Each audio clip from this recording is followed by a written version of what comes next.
It is Sunday, July 6th, and it's getting pretty late with Jake Landau. Folks, welcome back to the show. I hope you're enjoying this hot summer. It is boiling. The humidity is honestly the worst part of it. If you are anywhere in Canada near a lake or an ocean, then you are feeling it. It is like boiling a lobster alive, and our skin is all just as red. But we're having a good time, and we've got a new guest for you this week. Not a returning one, but a brand spanking new one. Here to talk about some important stuff that it interests me, and it'll interest you too. He's a former marketing and communications guy. He's a longtime liberal since his elementary school years. And he's one of the organizers behind the New Leaf Liberals movement, to which I find myself partial. His name is Noah Parker, and it is a pleasure to have him on the program. Noah, how are you doing? I'm great. Thanks, Jake, for having me. Long time listener, first time caller. Super glad to be on today. No, well, I mean, like, it's great to have you on because there has obviously been increasing steam and rumbling around the New Leaf Liberals and by proxy, the whole leadership review vote that Bonnie Crombie will be experiencing in September at the Ontario Liberal Party AGM. And I guess the first question out of the gate is what led you to get involved actively in campaigning for a no vote? Yeah, well, it all started, I would say, decades ago. As a young liberal, I've been involved in the Ontario Liberal Party, as long as I can remember, in a variety of capacities. I started my career at Queen's Park in the last couple of years of the Wynne government, and I've been cutting my teeth on local, provincial and federal liberal campaigns ever since. And so I'm as card carrying liberal as you can get, but at the same time. Anybody who has played beer league softball with me on Sundays will know I'm also quite competitive, and so as a result, I'm tired of losing. I only got about a year and a half of my team being in power and winning elections before we were, delegated to the sidelines of provincial politics, a place that we haven't been able to seem to get away from in coming up on a decade now, and so. My frustrations with the party that I love doing so poorly, result after result, led, me and a lot of similar thinkers to, look inward at our party and think, what can we do differently to try to get a different result? There's a saying, I think Einstein's about doing the same thing multiple times and what it might be defined as. And I worry that we're, as a party, doing exactly that, spinning Right. our wheels, if you will. And honestly, that's pretty much similar reasoning to why I signed myself on to your New Leaf Liberals petition, and why I found Well, myself at least partially engaged. and I'll add too, right? The headline that gets the clicks is the call or petition to have our leader, take good command of our party in a leadership vote and be able to move on. We're not calling for, Ms. Crombie's resignation, nor do I think we should be. We're just saying that if the leader can't get a firm grasp of the good majority, two-thirds majority of the membership of our party, then we should look at whether or not this leader is up to the challenge and meets the needs of the broader membership of the party. Right, because In addition, while the party's threshold is technically just 50% plus one, you can't tenably have a leader who about half the party doesn't like. well, and we saw in February in the general, a lack of foot soldiers, if you will. We had not nearly enough volunteers, not nearly enough donors, and I think it was a reflection of our party not being united behind a policy direction, a direction of our party, a direction for our province, and also the leadership. And so that's the headline of the petition, but there is a lot more meat and potatoes to that dish, right? If you scroll down, you'll see I like to consider myself a wonk, and as a result, you'll see a lot of the more practical, logistical, and operational things that we think have gone wrong in our party that we can fix in the next 3.5 years. to get a better result. It's bigger than Bonnie. It's Well, bigger than the dig leader's into one or office. two of those for us. What are some of the more nitty gritty details that the New Leaf Liberals think needs a bit of a change? Well, I think it's a really a reorientation of our party to the grassroots. For a lot of people, talking heads both online and on the telly will say, what does the Liberal Party stand for? And it's a tough question to answer, and it shouldn't be. And Power? I think it's because, well, if it's only to win, then we're in it for the wrong reasons, right? Right. And I think, logistically, how does that look? Well, you'll look at provincial council, right? It's the same voices on provincial council. It's just the chairs of presidents of PLAs, which more often than not don't change over. The executive council, which for a long time has been a very uncontested, unexciting, ineffective, wing a portion of our party, and so one of the big things I'm looking to do is broaden the voices that are at the table and the leadership circles of our party. We should expand the size of provincial council. We shouldn't be decreasing and unifying the voices at our table. It should be a diverse, widespread swath of the membership that gets to, direct our party. And that's simply not the case. In addition to that, we haven't had a policy convention in how long? I remember when I was younger, parties stood behind their policies, not the other way around. And so, I think a policy convention in 2026 would be helpful. And the last one I'll note, in addition to the many others I'm glossing over, is how we approach nominations. We had less than 5 contested nominations as a party across the province, And and I we still know somehow because I managed to worked screw on them one up. of them. Well, and I think, Yeah. myself as Carlton, well. for those folks at home in Ottawa riding. Yeah, and we still managed to do them poorly. Both contested and uncontested. Finding candidates was a problem, and Well, to people have those who been say talking that, about the constitutional amendments and other rule amendments for this upcoming AGM. And one thing at the on a nomination campaign I managed and lost by very few votes in Carleton. Apparently, candidates can serve as their own scrutineer. So you had my candidate being forced to stand out in a hall while his opponent was able to stand right behind all of the returning officers handing out their ballots to people. Mm. I think for well, obvious reasons that should change. well, I think there's a litany of things about that surround nominations that need to change, and I think it's more just being honest with candidates. And in addition to that, it's unsuccessful nomination candidates. It's building a bench, right? It's keeping them in the fold. Well, Our there's a leader lot nor our of party people president came to who our nomination. to achieve like so few contested nominations. Like I know there was a lot of the party like moving people around like Tetris pieces to like try and prevent having to do contested nominations, which is just a bad thing in itself because steel sharpens steel and you want the best candidate possible. Yeah. Well, But and I think in Burlington especially, I supported my brother for the nomination. We weren't successful, and we lost fair and square, and we actually both ended up serving on the successful candidates campaign team, because that's how you build great local PLAs, right? You have contested nominations that bring in more people to a local party, right, that build a and while bench Natalie for Pierre future may have elections. won again, like it was important. That certainly didn't hurt your guys' like the campaign. Like the best candidate won in a contested nomination, and then everyone got together and got behind.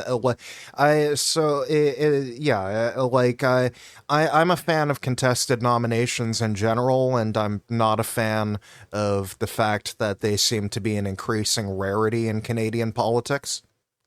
Well, if you look at the last 2 Liberal election cycles, provincially we had sub 5, and federally, I'm not sure we had any contested Yeah. nominations. And so Compare it to the that is an United acute States, observation. where like literally every cycle there's primaries, whether the people in power want them or not. Well, and Like, a big thing that you'll see not to give in kind of, Americans credit in this day and age, but yeah, and that's definitely not not that they're a democracy anymore, but for those years where they were a democracy, I did admire the fact that they had like more open primaries. Like In a way, I still do. You would not have a Zoran Mamdani type in Canada for Mm. obvious reasons. He would not be greenlit and allowed to run in a contested nomination. Well, the thing I think I would add on that is, and it's a big piece of the New Leaf Liberals, manifesto, if you will, is the liberal farm team system. Our new Democrat friends do a great job at filling their farm team system. They've got candidates for trustee elections. They've got candidates for municipal elections. And And at those obviously, elections, those are nonpartisan, but it doesn't mean that people in the party don't, at large, try and organize themselves around it. Within the but I think within the legal limits, of course. Like the party itself isn't giving money or resources to those candidates because that would be illegal. But like what the party can do is say these are the people we like, and all us liberals need to go around to help get them elected.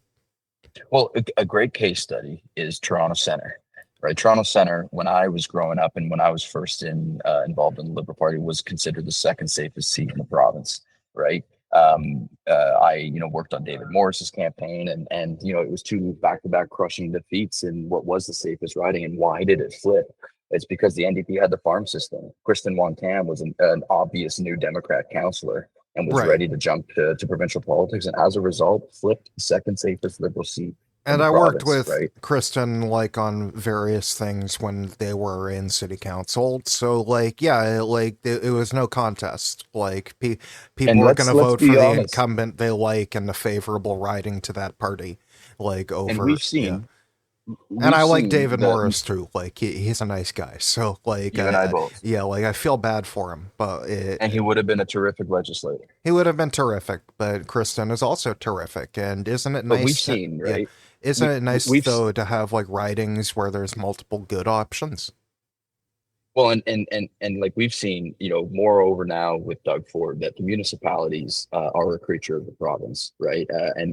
And our party should lead with our policies and our objectives for the province, and we shouldn't let the technicalities of municipal versus provincial, prevent us from trying to make our province a better Especially because place. they And aren't a lot of us really start to city. technicalities that actually, like, it's not like with federal and provincial where there's actual jurisprudence to go over.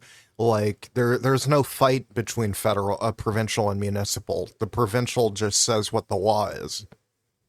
Well, and it's about supporting Ontario Liberals in political endeavors that advance our objectives as a party rather than the self-preservation of our party. And I Right. think that's what we prioritize way too often. Yeah, it's about a basic pragmatic like way to push forward the goals of the party in terms of ideology. But as you said earlier, first you actually have to figure out what your party's ideology is. And it does seem like liberals do struggle with that because, unfortunately, like the criticism that critics have that is, again, unfortunately, often proven right, is the liberals do tend to float a lot on policy just based on who's the leader at the time. Like the Kathleen Wynne liberals and the Bonnie Crombie liberals are completely unrecognizable to each other. The Mark Carney liberals and the Justin Trudeau liberals are almost unrecognizable, and that happened in the span of like 6 months. Mm-hmm. Like, Mm-hmm. it's like, and like suddenly like the exact same caucus full of like 160 or 70 or so people, like all of them change their views 180 degrees. They do a complete flip, but the only thing that changed was the leader, and the leader told them they now need to have a new personal belief. So, like, I mean, and you know what? It works. Like, at least federally, it works, but provincially, I think the problem is that the provincial conservatives already kind of fill that role. It's like the Doug Ford's conservatives especially showed just like how much like and Mike Harris before him just how much what the conservative identity in Ontario, how flexible it is and how much it can float. Yeah. Like, I'm sure Bill Davis would have looked at the Science Center and Ontario Place shut down and would have he'd be rolling in his grave fast enough to generate electricity right now. Like, Yeah. but there are other things too. It's like, to Doug Ford's credit, the fact that being queer, like being gay or trans, just isn't a problem for his government, or at least not one that they seem to focus any significant legislative effort on in this last term or two. Like, and that also definitely helps them electorally. Yeah. Yeah, well, I think the bar is low, Yeah. right? I mean, the bar Like is low. Yeah. But we can talk also about the yeah. policies that he's put in place, right? Like, his lack of funding for the anti-racism directorate from the outset of his term, right? We can, pull back the black curtain right behind his walking in the pride parade and see that, his legislative priorities haven't really been progressive in the slightest. That's But to true, your but point, that's the his thing. He folksy walks in politics the does Pride well. Parade, and you know who didn't walk in Toronto Parade? Doug Ford walks in New York Region Parade, which fine, whatever. But like, I Yeah, don't. Has Mark Carney walked in any parade yet this year? that's true. Yeah, Good point. is he gonna walk in the Ottawa one? Like, because there were RCMP at Toronto Pride, and initially, like, Carney was supposed to come, and then apparently he changed his mind. Uh, Chrystia Freeland there was there, which good for her, I guess. Uh, but yeah, that's a problem that the Ontario Liberals are going to have. It's their, at least the current perspective is to try and be like as conservative as possible for people who are conservative but don't like the conservatives. And my question is just, who is that? Who Well, wants and conservative policies but doesn't want to vote for the Conservative Party? Well, and we can, go back and forth on whether our party should, stake a claim left or right of center. But, I make the argument that whose decision was that? It wasn't the party leadership. It should have been the membership, right? And we all remember when, Bonnie came out and said, we're going to govern from the right of center. And I don't remember signing off on that, nor do And then I just about remember anybody I know in the someone membership. at an event asking her what she meant by that, and she started talking about healthcare, and I'm like, Well, and the thing I said, from the outset of our campaign was that we can't be too careful to alienate progressive voters because in the most of the ridings that came close or flipped our way, it was not because we beat the Conservatives. It was because we beat the NDP. Ajax flipped because the NDP performed so poorly, and the other not thing is because we got more votes than the Conservatives. there's a lot of ridings where the Liberals come in third just because they're blue collar private sector union ridings, and the Liberals just have an absolute dog shit reputation with unions. Yeah, no, Yeah. and like I even think the riding I was involved with most, Burlington, right? Yeah. That was a close riding for a litany of factors, but the biggest one, in my opinion, was because the NDP candidate had the poorest showing the NDP has had in decades in Burlington. Well, And that's why it was so close. I remember when I was running helping run the Ontario Liberal campaign in 2022 in Burlington for Mariam Mana, who is great and we all like.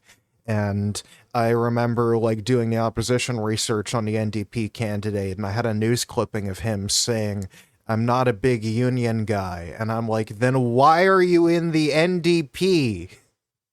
Yeah. Anyways, we had some pretty strong union support on that cycle, which I was happy with, and I mean for obvious reasons because the NDP were not the person they were looking for in that riding, especially with relative electoral chances. Like that guy did himself no favors. Yeah. Yeah. Yeah. Yeah. So back on the topic of the New Leaf Liberals, I Mm. mean, like you have pointed out something obvious, a distinction, I guess, in that I'm supportive of you guys, but there's a distinction in that you guys aren't explicitly calling for Bonnie to go. You're just calling for a threshold in the leadership race. But I am explicitly calling for Bonnie to go, and I don't know if I can remain a liberal if she remains as leader, and that's an interesting contrast to me because for my take, you guys like you want to show like you're more like you're very dedicated, you're very loyal, you're liberal hell or high water. You just want the party to be a better version of itself. Well, listen, I didn't support Bonnie in the 2023 leadership election. She won the election fair and square, and I spent a lot of time, effort, and money trying to get the Liberals elected in the general in February. My team lost at the local level in our nomination, and it's a tough pill to swallow. And I'll note Winston Churchill lost his first nomination too. I think there's a long road ahead of my candidate, but it's a tough pill to swallow. But I think shows that my partisan objectives very much outrank my personal ones. And I think for everybody, at least the folks that I know personally involved in the New League Liberals, it's a similar story. Like we're partisans first. We're tired of losing, and we're tired of being, alienated within our own party, and we're tired of seeing our party make stupid mistakes. And so, what we're trying to do, from a very positive and optimistic place, is push our party back into the right direction. It's bigger than the leader's office, right? It's about the many things we've talked about, and that's why I think it's really easy for a lot of people from a lot of different kind of camps within our party to get behind this movement, if you can call it that, because everybody in one way or another has their idea or their perspective that they think the party just hasn't listened to or hasn't been willing to invest in. For however long it's been. And so I think, I don't think have a unique opinion specifically on the leader. I think that one is shared with a lot of people. And I think there are some people who think, she deserves a second crack at the bat. I find myself somewhere in the middle. Show me the homework that we've done to change our electoral fortunes going forward. We've already wasted, an eighth of the time that we have before the next general election. We're about 6 months into Doug Ford's new majority, and like, what have we done differently? And I'll probably call another early one since it worked so well. Well, you know what? That's speculation, and then it's anybody's guess. But we should be ready. You should be ready next for year, it, like right? And we can walk and chew gum at the same time, guys. Right? Like the argument that that we don't have the capacity, the resources, or the time to do another leadership contest. I'll note that it was the Ontario Liberal Party that extended the deadlines for our last leadership. We chose to make it as long as we did. We chose to set the tithe to be as high as it was. And the federal Liberals and the provincial Conservatives, like they both had very short last-minute leadership contests for Doug Ford and Mark Carney, where they got elected. And it clearly has worked pretty well for them in terms of electoral success. For the same reason, we encourage contested nominations to increase the membership size, to drive funds, to drive excitement, to widen our tent, and to bring in new ideas. The same way we should be encouraging, an open leadership race. Right. You don't want to be the NDP with leadership coronations where there's no buzz and then no honeymoon period for the leader going after. Well, that's exactly right. Right. And I think like we're in a situation now where the argument against really just doesn't hold water in my eyes. It is in our best interest to listen to the membership, and it doesn't preclude Ms. Crombie from running again in an open leadership race. Like if she still thinks she could get a plurality of the support, then show us, right? And if that's true, technically, if she loses the leadership review vote, which is a secret ballot from what I'm aware, which is good, but if she loses, she could technically try and run again for the seat. But I would not do that if the party by majority said they don't want me. I don't think I'd try and say, no, actually, you do. Well, and there's a lot of historical precedent in this lovely country of ours, of which political leaders specifically at the provincial level, don't get a plurality of support, and despite having the constitutional requirement fulfilled, step aside for the good of their party. And despite me not being on that side of the scale, you'll see the success that they had in Alberta with exactly that, Jason Kenney, and now too many years of conservative government in Alberta. Well, good on the good news for Alberta, it may eventually, you may break the domination of the Conservative Party by wishing on a monkey's paw. There will instead be a separatist government in Alberta. Yeah, what a time to be alive, huh? Yeah. Yeah, fun times. One final question before we go into our break. If the leadership review vote were held today, which way would you vote? I vote in favor of having a leadership race. I think, as I mentioned before, we can walk and chew gum at the same time. We can build the grassroots and the cogs of the liberal machine back, whilst having an open, fair to enter, and exciting leadership race.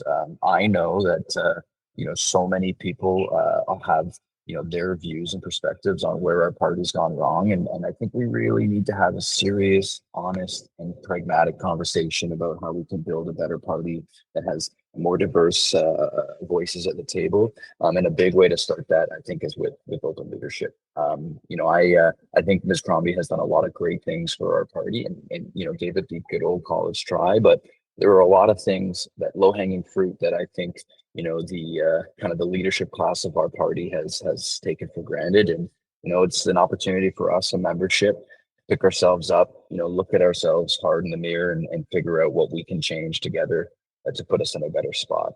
And we can do that simultaneously, looking at our leadership. And so my secret ballot, not so secret, would be in favor of the democratic process. And my ballot will likely be in a similar direction. Now, yeah, and the thing, if I can just add, Jake, I do want to say, I hear and see written often, this is a vehicle or a Trojan horse for Nate Erskine-Smith. And I would just say, I wish, I've not heard from him. And if this was a Trojan horse for his reentry into provincial politics, I feel like I would have. I personally would really love to see Karina Gould take a stab at the leadership. Karina, if you're listening to this, give me a call. You're from Burlington. You're one of the co-organizers of the New Leaf Liberals. Another person I know, a friend of ours, Nathaniel Arfin, is from Burlington. It is funny to me when people talk about it being like a Beaches East York Nate Erskine-Smith front group, and I'm like, that's not the main riding here. No. Yeah. And I said in February that Burlington is the bellwether riding in Ontario, whether or not people choose to admit it. And change starts in Burlington. I'm telling you. Karina Gould, if you're listening, I think Burlington's a great launch pad for a provincial race. But I'm just the armchair quarterback. If you ask, some folks in our party. So armchair quarterback auditioning to be quarterback. Yeah, going to the tryouts. That's what they say. Yeah. That's what they say. Well, I think you're doing a pretty good job of quarterbacking right now. There was actually one thing I forgot, the New Leaf Liberals are hosting events. That's indeed correct. We love to get in touch with Ontario Liberals. Yeah, we've got two planned, many more coming. Toronto and Ottawa. Toronto's on July 10th and Ottawa's on July 17th, and people can get the details at the website. Exactly. And it's, no obligations. If you're even just relatively interested in building a better provincial party for the Red Team, then I'd say come through and see. There are a lot more, it's a lot larger of a chorus of voices than you might think that want to. And it's an opportunity for people to come and ask you what you're about. That's exactly right. And like I would say, I really like the fact that it started with a tweet, right? Who else is disgruntled with their party? And some people remember put their that hands tweet, up, right? And that's how this started, right? Like it is as grassroots as you can get. I wish we had, funding, and I wish we had, folks in the scary shadows pushing us forward. But it's just me and a couple of now a growing group of Ontario Liberals that are just tired of losing, and we think we've got a plan to stem the bleeding and get a better result in our next crack at the bat. Oh, Godspeed to you, folks! Don't go anywhere. We will be back shortly after the break with our 3 headline topics of the week. Today's episode of It's Getting Pretty Late with Jake Landau is brought to you by me. You see, folks, while all of my written articles and podcasts are available without a paywall, I need money to make them. Also, I need money to live. So, if you enjoy my content or find it informative, please consider an optional paid subscription at jakelandau.ca/subscribe. Thank you, and enjoy the show. And we are back from the break with our 3 headline topics of the week. 2 national-ish ones, and then 1 local-ish one. And we fudge it a bit. You folks have seen this before. This ain't your first rodeo. Let's get into the meat. Story number 1. The worst cuts to the public service in modern history could be on the horizon, says report. Now, I don't know who this report fella is, but he's scaring me there. The Canadian Centre for Policy Alternatives is saying that Carney's campaign pledge may result to balance the budget through cutting $13 billion arbitrarily from the public service will, in essence, just actually amount to about a 24% slash across the entire federal public service. And similar complaints have been echoed by the parliamentary budget officer, Yves Garreau, who recently told the Ottawa Citizen that these plans could require severe and significant cuts to the public service. I don't like that. I did not vote Liberal to have conservative-esque cuts to the federal government. Like, it's one thing if you want to focus on making the government more efficient, sure. And I know during the election he promised he would cap but not cut the size of the public service, and I don't think that's going to be possible. I mean, one, that's bad in general because Trudeau is only really reversing the cuts that had been made over decades by both Harper and Chrétien and Martin alike. So I'm not happy about this, especially because this report and analysis excludes the Department of National Defense, which Mark Carney has announced will be trying to get to 5% of GDP by 2035. So a lot, and the DND military makes up about 28% of operational spending. So when the 24% cut to the federal public service doesn't really take into account that a lot more money is going to go specifically to the DND, which already makes up, like, again, 28% of the budget. So there are going to be some very extensive cuts to, like, basic things. The economist who drafted this report, David McDonald, said, "This is you calling CRA and nobody picks up the phone. You're trying to get a passport and there's no one there to renew it." And no, remember back during the height of, like, COVID, when they finally reopened passport applications because things started opening up again, and then everybody rushed in, and then people got mad that it was taking too long? I remember that. Yeah, that would now be just all the time, forever, as the normal state of affairs.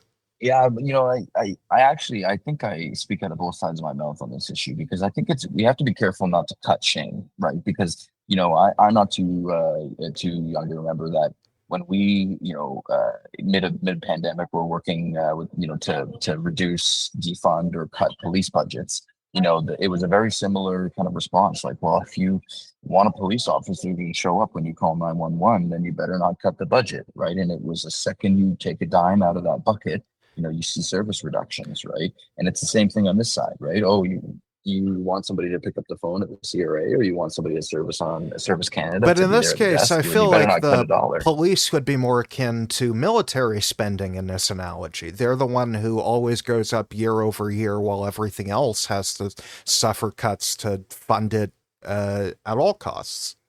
You're exactly right. Which is why the other side of my mouth says, and I hate to say I told you so, but Mark Carney's a conservative in liberal clothing, right? And we saw that from the outset of his campaign. I know I say it, but it's always fun when a guest says it. Well, and I used to make the joke, like, if I told you the Canadian Prime Minister was expanding the military presence in the Arctic, gutting carbon pricing, and reviewing and pushing for expanded oil pipelines. Welcome And back, he's a Prime Minister liberal. Harper. Well, exactly. I'd say, wake me up when this all makes sense, right? And so, my personal opinions on Mr. Carney, I get, a lot of people will say he had to do what he had to do to win election, but we got a lot more orange votes than we got blue votes in the last election. And so I think, and it's the same thing provincially. I think we Yeah, I think do a they're just disservice being to right think, wing because they want to be right wing. well, and Yeah. what did the conservatives figure out? The best way to get elected was to call yourself a liberal, right? And Yeah. so, but I do have faith. There are, progressive holdouts like my Burlington friend Karina Gould, who, I think will, try to keep the progressive bumper rails on the bowling alley that is, Mr. Carney's lack of progressive agenda. But the stories come out. You see, cuts to the public service, and whether or not you want to argue for whether or not that's warranted, it's just another example of Carney's blue more And I than mean, red agenda. speaking on Karina Gould, though, but like it feels like her ability to try and push for the progressive wing of the federal party is effectively gone because, like, both she and Nate Erskine-Smith were essentially exiled from cabinet, really for no good reason. Like with Karina, it happened before the election, and it felt like a very blatant retaliation for her offering like very light criticism of him in the leadership debates for the Liberal Party of Canada. Like, where she was like, there are actually liberals who like the carbon tax because it supports our principles about taking care of the environment. And, like, he like seems to have just never forgiven her for that. With Nate Erskine-Smith, it was even a bit dumber because Nate was fully supportive during the leadership and helped him out. And it was just, it felt like essentially just a left wing purge. Well, yeah, and then we can kind of continue to see that with his legislative agenda, right? But I guess the alternative would have been, the Polyev crew, and yeah, like being a pragmatist, I'd rather a blue liberal than very very blue conservative. So I took the less painful route. But I guess that's the thing where, on the provincial side of things, I know we talked about this a bit in the first half, but the anxiety over a federal conservative government is just way more than the anxiety over a provincial conservative government, because Doug Ford, I mean, for all our criticisms of him, again, like, you don't worry about him trying to use the notwithstanding clause in Ontario to, like, ban abortion or ban queer people from getting married or stuff like that. Like, it's not the kind of, like, social conservative extremism that you see in the federal conservative party. Yeah, you're right. He's just a lot less blatant Yeah. with the ways he makes Ontario poorer, Right. right? So it's like people in Ontario have a bit more of a choice, but federally, like, it feels like progressives are kind of held hostage by the federal Liberal Party, and then just insane, large, like, conservative like actions and cuts are guaranteed. And, like, if the ideology is just being conservatives who like gay people, I mean, cool, but that's not my ideology. And I'm not just here to win, I'm here to win to do things I think are good. And, like, I only support the Liberal Party as a vehicle for doing those good things. If any Liberal Party abandons the idea of doing those kind of good things, why am I here? 100%. Oh, we need to lead with a vision, right? Yeah. And it's a complaint I've had for our liberal parties for Yeah. some time. We haven't been doing that. Well, I mean, it seems there is a vision here, but it's just, it's a vision I really, really don't like. Yeah. Like, it, and it's like the cuts, mind you. I said it would be like Harper, but that's actually an insult to Harper, because Harper saw about a 10% reduction in the size of the public service, while Carney's would be about double that. Yeah. Yeah. Yeah, yes.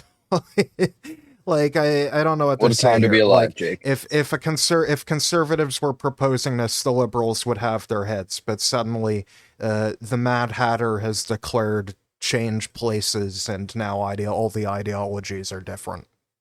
It's the upside down, Jake. The Ontario Liberals are center right now. Yeah. God. Well, it's okay though, because the final note on this story, Noah, is that our former journalist and art dealer, air quotes, Evan Solomon, uh, is the Minister of Artificial Intelligence. And instead of getting a human when you try to get a passport or file your taxes, you'll now get shit GPT. Yeah, exactly. Who doesn't love Brought to you by, chatbots? yeah, powered by Shopify or something like that, right? Yeah. Yeah, again, what a time to be alive. Yeah. Yeah. Canana horror. God help us. Alrighty, moving on to our second topic of the day, folks. And to boomerang and give positive credit to the federal government that we've just spent the past 10 minutes viciously dunking on. The Minister of Indigenous Services, Mandy Galmasti, will still be planning to reintroduce the legislation to ensure First Nations rights to clean drinking water, which was tabled in the last session, did not get passed before the snap election was called by Mark Carney, but credit to the federal government. The federal government is reintroducing the bill. And this is especially notable because the provincial environment ministers of Alberta, Rebecca Schultz, and of Ontario, Todd McCarthy, wrote a letter on June 30th to federal environment minister Julie DeBruzen saying they need to not do the law to require that First Nations have clean drinking water. And this is exact quote for you, Noah. We are hopeful that this new federal government will move away from policies and legislation that undermine competitiveness, delay project development, and disproportionately harm specific provinces and territories without any quantifiable benefits to the natural environment, which is fucking wild. Like, meanwhile, like a spokesperson for the Indigenous Services Minister said everyone in Canada should have access to clean drinking water because they are not Satan. Like, I guess this here is an actual good difference between liberals and conservatives, because Jesus Christ, we stole this country. Like we have like butchered and done all of these horrific things to Indigenous peoples from coast to coast to coast, First Nations and Métis and Inuit, and the barest fucking minimum, Noah, clean drinking water, the Yeah, barest minimum. And the fucking Tories in Alberta and Ontario's governments are like, it undermines our competitiveness to let Indigenous people live. Like, yeah, God, it's uncompetitive to afford people basic human rights. yeah. It's tough. It's a tough pill to swallow. Also, Unfortunately, not without any surprising, but quantifiable benefits to the natural environment, are you fucking kidding? You don't think clean drinking water has benefits to the natural environment? well, and you know what I'll say is, as much as I have my qualms with the lack of progressive politics in Carney's legislative agenda. I have no faith in the folks who want to dig humanity's craziest tunnel, clear cut, 2/3 of Ontario place, and then turn around and say, build the Bradford bypass and all the other highways they want to build. They want to be the ardent supporters and defenders of our environment and our waterways. I don't take their argument at face value, and I don't buy that they're arguing in good faith whatsoever. Like, call me when Alberta and Ontario are the ardent defenders of our waterways and ecosystems, and then I will truly have seen it all. Right. And I mean, it's a different change of pace from something like Bill C5 and Bill 5 federally and in Ontario, which both took a much more aggressive stance towards indigenous groups. And this one, credit where credit's due to the federal government, but there is still a lot to criticize with how they're handling the portfolio. Uh, but again, it's like the liberal Trudeau vowed to end all long-term boil water advisories by 2021. This obviously did not happen, but very good progress was made, and it's probably going to be as Trudeau is looked upon retrospectively and by historians and the public. I think the way he advanced reconciliation will probably be one of the bright spots. And Indigenous Services Canada shows that there are currently 37 long-term drinking water advisories remaining in Canada, most of them in Ontario, which makes it especially egregious for the provincial government, for Doug Ford's government, to tell the federal government, no, no, no, this doesn't need to be fixed. Pay no attention to the man behind the curtain. Like, it's grotesque. I do not like it. One, yeah, and as much as I think there's plenty of blame to lay at the hands of the federal government, and close enough doesn't cut it. But to your point, we're seeing it actively now with the underfunding of forest firefighters up north, like Doug Ford and his cronies do not care about the natural environment around us, and I would be they were the last people that I would put at the helm of protecting our environment, and especially when it comes to truth and reconciliation. I think they've shown their inability to give it the time of day it needs, and to honorably fulfill the recommendations from the TRC, that so many of which are still incomplete.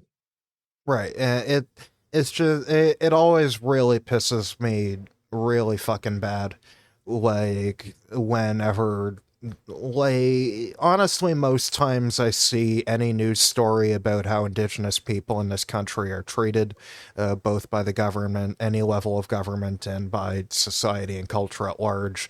I seem to always be mad because it's never a good story. And I don't like that. Like, I do want good things to be happening, but like, for good things to happen, to get credit for good things, we need to actually do good things. And right now we're 100%. continuing to be pieces of absolute shit to indigenous people. And it again, like, I'm not going to be polite about it. It's like, if you are a settler or a refugee who's come to Canada and you don't feel guilty yet, you fucking should. Like, you should feel so bad about the way we treat indigenous people. So fucking bad. Like, if you do not feel guilt, there is something wrong with your soul. Yeah, we've got lots of work to do. Yeah. Too much work to do. Yeah. Not much more to moralize about there. Clean drinking water everywhere for every indigenous community now, please. Yeah. Hard to believe we're still saying that, but yes. Yeah. In big year 2025. Yeah. When Trudeau talked about this in 2015, do you thought? I don't think any of us thought it would take this long. No, and you know what? I know it's much more complicated than it is complicated, because you don't just walk in and do it. You do it in consultation with that community, because the whole point is to respect the autonomy of these communities. Yeah, well, I would say, hard things are hard to do, but where there's a will, there's a way. And we just need to have the will. But that's, I think, the other thing. I think we would be a lot further along by now if we wanted to be. If it was one of the priorities of the Liberal government, Carney or Trudeau, and credit for trying to fix it. Credit for everywhere they have fixed it. But until those 37 advisories are zero, I will not be happy. Alrighty, moving on to our third and final topic of the day, a local story, but with a federal twist. Analysis. Should Carney fight Toronto over sixplexes? By our friend John Michael McGrath at TVO in Ontario. There is, in the city of Toronto, there was a bill to bylaw put forward at City Council to legalize sixplexes across the city. A sixplex being a building which has 6 units, 6 residential units, and those residential units can each have multiple rooms. Unfortunately, this started hitting a bunch of immediately stupid caps, such as limiting the amount of rooms each unit could have, which is insane to me because I don't know that mansions in Toronto are limited on how many rooms they can have, but we're limiting apartments because, okay, why let a family grow up in them? But the worst part is Toronto is in line to receive $120 million this year from the Federal Housing Accelerator Fund, but it was based upon Toronto's promise to allow for sixplexes across the whole city. The problem, however, is that Olivia Chow could not get a majority of city council to vote for that, but also she didn't want to use the strong mayor powers that Doug Ford gave her that would allow her to pass it without requiring a majority of council. So she put forward a bad compromise where essentially in there are two of the 6 boroughs of Toronto. It's just Toronto, East York, and only Scarborough's Ward 23.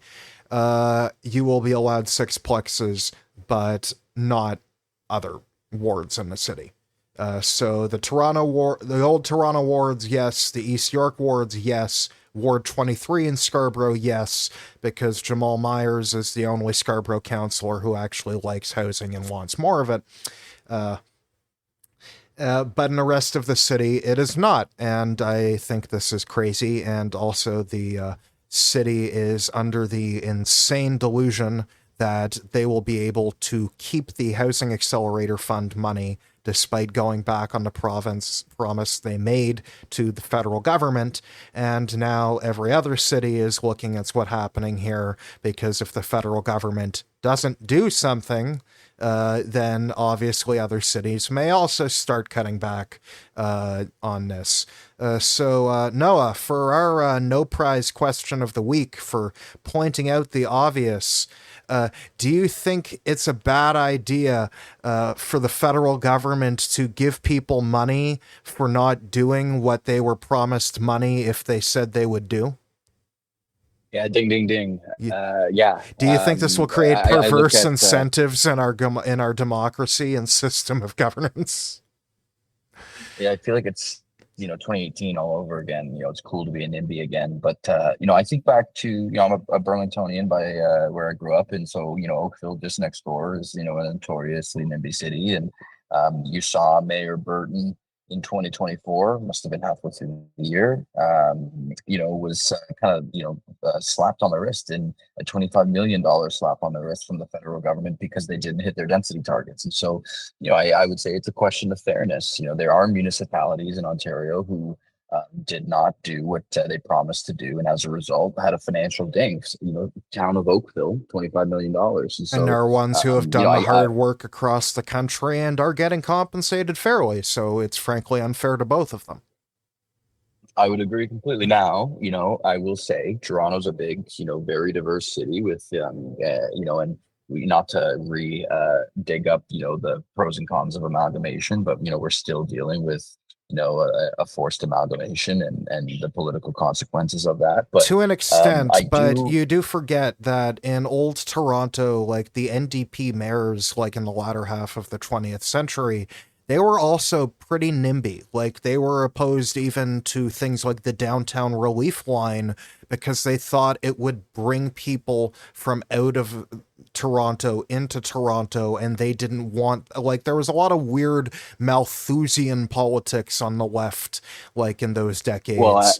Yeah. and I would say the Overton window of in my backyardism has moved significantly since those days, right? Right. But it's But also the for another history lesson, though, Noah. The issue with sixplexes and also with multi-unit dwellings like that. It starts a lot earlier. Like those like Edwardian style buildings, like you'll walk around like near like the Danforth and South, like those older multi-unit dwellings that look like they were yeah, built. So those became illegal to build in Toronto in the early 1900s. They were initially legal to build, and they provided affordable housing for single people. And that was the problem. The Orange Order Protestant, socially conservative mayor and stuff of Toronto at the time, the government, did thought that these multiplex buildings were making it too easy for women to live single and not get married or live with their parents. So they restricted them, and that lasted pretty much up for a century. So it's like the reasons for these decisions are incredibly stupid, bordering on bigoted. Like they're like, well, I mean, not even bordering it, just flat out it's sexist. They're saying we can't have cheap multiplex housing because women will be independent. It is one of the worst things in the history of the city of Toronto. Well, and the specifics of their qualms may have changed. They may have transformed away from sexism and now more towards, income inequality. And I know zoning at one point was irrevocable. You couldn't disentangle it from racism. Like well, exactly, and that's where we're still dealing with those consequences today, right? And so, like I live in Leslieville, and my favorite building is at the corner of it's called Brooklyn Apartments. It's at the corner of Brooklyn and Queen Street East, and it's got Passage, which if you're ever in Leslieville looking for brunch, I would highly recommend. Beautiful, beautiful old, it's like a 3 or maybe 4/1, 3/1 sixplex.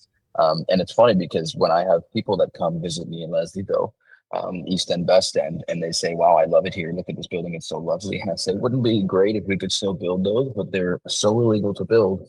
It's hard to believe. They say right? that it ruins the community, and I'm like, how the fuck does it ruin the community to have sick pads that anyone can live in? Yeah.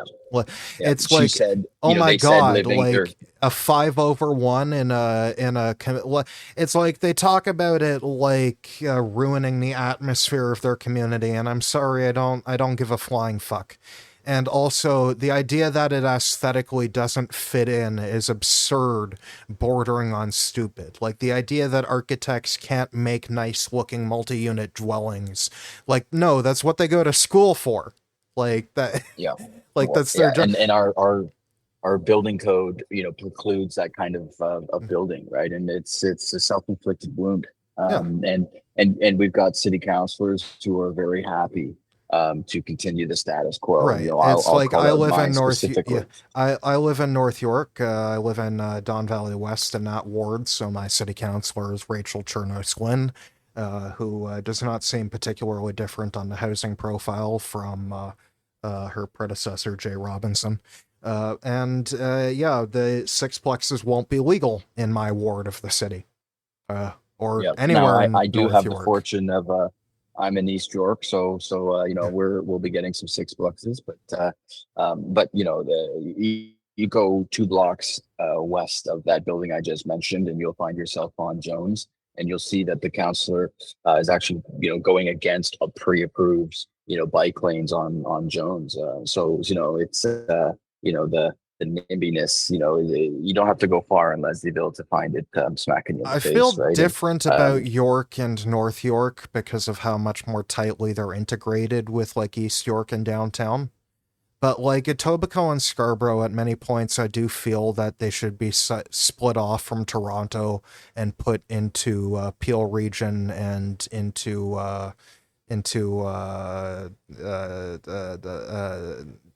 Dufferin region? No, not Dufferin. Durham. My apologies to the people of Ajax and Pickering, whose cities I remembered. I just forgot your region name. The great people of Durham. The great people of Durham. I make the joke, like I grew up in Burlington, so if it was north of Bloor, east of the river, west of Bathurst, it didn't exist. Yeah, like And so it took me, I've now been in the city just over a decade, and it took a lot of time to break that old habit. It's a big city, folks, and it exists a lot further east into the Don Valley than you might think. oh yeah, and hopefully we will have more subways to more parts of it open soon. Well, I'm looking forward to it. As a Leslievillian, in a decade, I'll be able to take the subway home, and I look forward to that. Yeah, the Ontario line may be the one good thing Doug Ford does for this country. Well, and you know what? Don't hold your breath, right? It Yeah, ain't. They started with the easy work, right? yeah, it's We're starting the boring now, and how many times have we read the paper of a TBM stuck somewhere yeah, 70, it's not 70, open 80, till it's 90 feet open. below? It's been over a Exactly year right. until they promised since they promised the live tracker for the bore on the Line 2 Scarborough extension for the Yeah. boring Well, and machines. Not anywhere. and a lot of people forget, but the Eglinton Crosstown has been unbuilt or unopened under Doug Ford's tenure than any other premier, They're right? And so, saying at what point does it September, become and his I am boondoggle? calling horseshit. Like, I'll believe it's open when I'm physically on the train. And Well, you know what even I would then, I say, expect closures after it opens. if you've been betting on the Blue Jays as a recent, you've been winning a lot of money, and you probably noticed in the FanDuel app, you can actually bet on when it will open. And so I'd God. say to anybody who's optimistic, put your money where your mouth is. As a columnist, I do not bet on any of those political outcomes just because I can influence them with what I write. So I will not be doing that. But folks, if you want to make some terrible life decisions, gamble away. Yeah, but my money's on indefinitely. Imagine being at the family barbecue and they're like, "Oh fuck, Steve's gambling again. He's not even watching his kid." And they're like, "What's he gambling on? The baseball game, football game?" And they're like, "No, it's worse. He's gambling on which person is gonna win the Burlington mayoral election in Yeah, exactly. 2026." Exactly. Like it's truly some degenerate behavior. Well, and you know what? If you're into Burlington politics, that in particular is a gnarly bet. That's anyone's guess at this rate, Yeah. but we'll see. As a civilized and elegant poker player, I am always happy to mock the trashy and there's all other gamblers are inferior to me.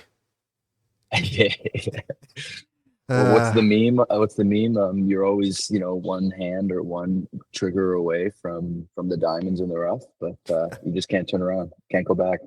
yep. Alrighty. Noah, thank you so much for coming on the show. It has been an absolute pleasure, and we will be keeping an eye on New Leaf Liberal activities. And to remind folks again, there are two events being held by the New Leaf Liberals on the schedule, one on July 10th in Toronto and one on July 17th in Ottawa. And you can find the details about those and other future events at newleafliberals.com/events. I And that's believe. all she wrote. Yeah. Yeah, Yep. that's it. Well, All I right. really appreciate your time, Jake. Thanks for having me on, and anybody listening, thanks for putting up with our crackpot ideas here. But long live the Ontario Liberal Party, and I think together we can make it a party that can win again. And so I look forward to seeing you folks in Leslieville on the 10th. Sounds good. I will also probably be there, and I will try to talk to some people as well. Sounds good. Alrighty. Thank you so much again, Noah. Have a good one. Thanks, Jake.